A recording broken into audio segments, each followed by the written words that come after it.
Well, good evening. Brian Coulter has been found guilty of capital murder in the gruesome death of 8-year-old Kendrick Lee in 2021. The 31-year-old locked his girlfriend's children inside of a bedroom for a year, the same room that Kendrick Lee's skeletal remains were found. Fox 26's Sherman Desselle joining us live from the criminal courthouse. He's heard closing arguments today on this horrific case. Sherman.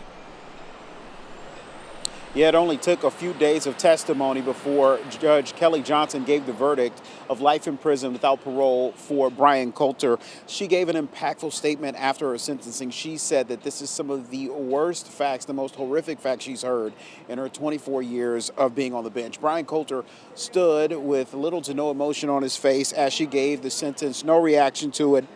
Just minutes before the prosecution gave their final statements, which included some gruesome images of the apartment bedroom on Greencrest where the boys were held for a year. The courtroom was frozen as images of the boys' skeletal remains were lying underneath a blanket. His remains were in the room with his brothers. They testified just last week saying they witnessed Coulter beating their brother Kendrick to death. Here's some of what Judge Johnson had to say to Coulter. One of the most horrific set of facts that I have ever had to witness, to listen to, and to imagine. And sir, those children have haunted me this last week. They have haunted my mind, and they have interrupted my safe space when I leave this building.